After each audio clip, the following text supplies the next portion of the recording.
Chapter 8. The Old Button Factory. The factory stood at the very edge of town. A wrought iron fence surrounded the property. The entry gate was closed with a padlock. A sign hung on the gate. Welcome to Dr. Wu's Worm Hospital. Dr. Wu does not treat cats, dogs, pigs, rats, snakes, turtles, fish, frogs, or any other creature that is not a worm. Dr. Wu sees worms by appointment only. If you don't have an appointment, keep out.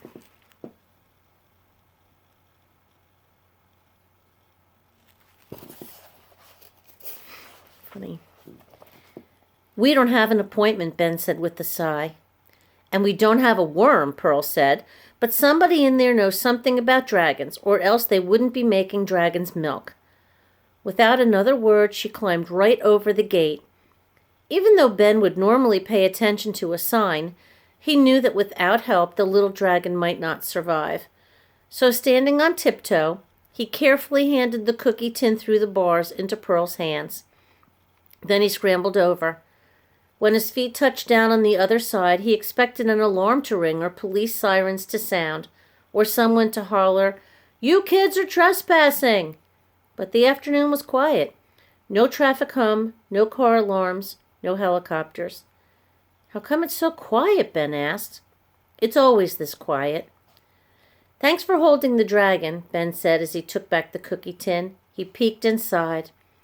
The creature lay in the same position, its small, scaly chest moving with shallow breaths. The green stains the same. "Good," Pearl said. "Maybe that means it stopped bleeding." A long driveway led from the gate. An overgrown lawn spread out on either side. Sparks of color caught Ben's eyes. He reached down and picked up a red wooden button, then a green one. "You can find buttons all over Buttonville," Pearl explained. "The pigeons collect them and put them in their nests." The driveway ended at a rectangular concrete building that looked like a fortress belonging to a mad scientist. The windows on all 10 floors were dark. Many were broken. As the kids neared the old factory, a sudden wind rushed in, rustling Pearl's hair and howling through the broken panes. "It sounds like the place is haunted," Ben said. "Maybe it is." Pearl pointed up at the roof. "That corner is where the dragon landed. Can you see anything?"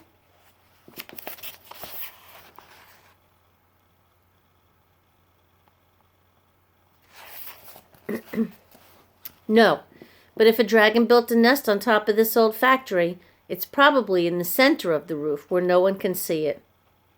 "That makes sense," Pearl said. Then she led Ben around to the side of the building. "Look!" She pointed to a metal ladder that ran up to the roof. "It's a fire escape ladder. We can climb to the top." "I don't want to climb to the top," Ben said. The ladder was rusty, and when Pearl grabbed it, it jiggled.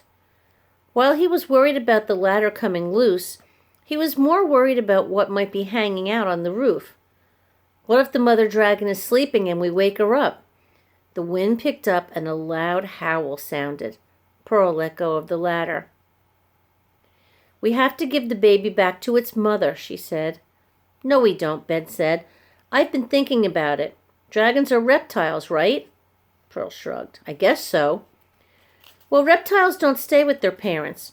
Right after hatching, a baby snake slithers away. A baby turtle swims away. They don't need a mom or a dad. So maybe baby dragons are the same."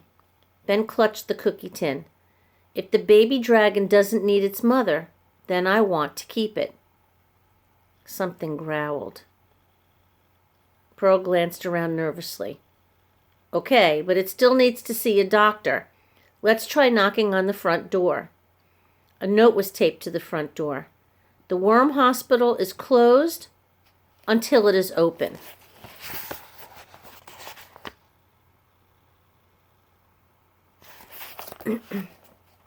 Pearl knocked. Then she knocked harder. "Hello?" she called. A light turned on inside. It trickled through the crack beneath the door. Pearl stepped back and grabbed Ben's arm as footsteps sounded. "Someone's coming," she whispered. A deadbolt released with a loud click, and the door creaked as it opened. The red-haired man stood in the doorway. Yes, he asked, his red eyebrows raised expectantly. He no longer wore the black raincoat. His white shirt sleeves were rolled up, exposing arms that could only be described as furry. A red vest and a pair of perfectly pressed black trousers made him look a bit like a waiter in a fancy restaurant. He held up an empty birdcage. Hi, Ben said. I saw you in the grocery store when you were ordering all those jelly beans. Kiwi-flavored jelly beans, the man said, the birdcage dangling from his fingers. That's when Ben noticed a small pile at the bottom of the cage. It looked like ashes. Are you the delivery boy? No, Ben said. Don't you remember me? You picked a hamster hair off my shirt, and I found your recipe for dragon's milk and gave it back to you. The man smacked his lips. Ah, yes, I remember. A Chinese striped hamster. Delicious with pepper, Ben remembered. If you're not the delivery boy, then why are you here? We need your help, Pearl said. Dr. Wu's worm hospital is closed. It's a big emergency, Ben said. Yes, an emergency.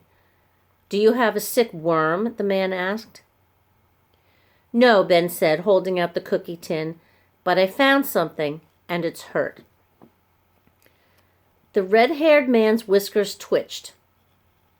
His irises dilated as he sniffed the air.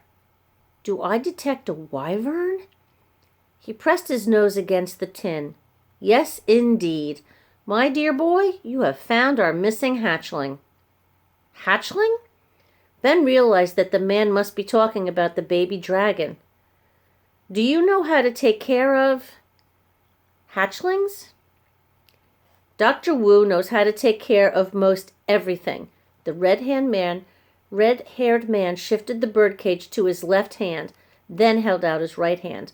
I'll take it. You can leave it with me. I don't want to leave it with you, Ben said. I'd like to keep it. I just need Dr. Wu to fix it. Keep it? The man frowned. That is not possible. Then his gaze darted to the birdcage. The little pile of ashes began to glow, sparks rising as if it were the remains of a very tiny campfire. The phoenix arises. Wait here. He shut the door. Phoenix? Pearl said. I know what that is. I know all about birds. I have a bird nest collection. Then she went on to explain. A phoenix is a bird that bursts into flame, then is reborn from its ashes. Before Ben could comment, the door opened and the red-haired man, now empty-handed, stood once again in the doorway. Are you from the imaginary world? He asked the kids. Ben and Pearl shared a bewildered look. Then they both shook their heads. Then you cannot keep the hatchling. Imaginary world creatures are not allowed to live in the known world. It's against the rules. Known world? Imaginary world? A shiver slithered down Ben's spine. What was this man talking about? When you say the imaginary world, do you mean it's an actual place? Pearl asked. Of course it is an actual place, the man replied. Where else would the hatchling have come from? Then he cleared his throat. Oh dear, perhaps I should not have said that. A faint squeak echoed inside the cookie tin. Although Ben's head was swimming with questions, he knew the baby dragon needed help. Please, could we see Dr. Wu? Dr. Wu is not here. She is making a house call, but I am in charge during her absence. The man stepped aside. If you will not relinquish the creature, then you had best come in.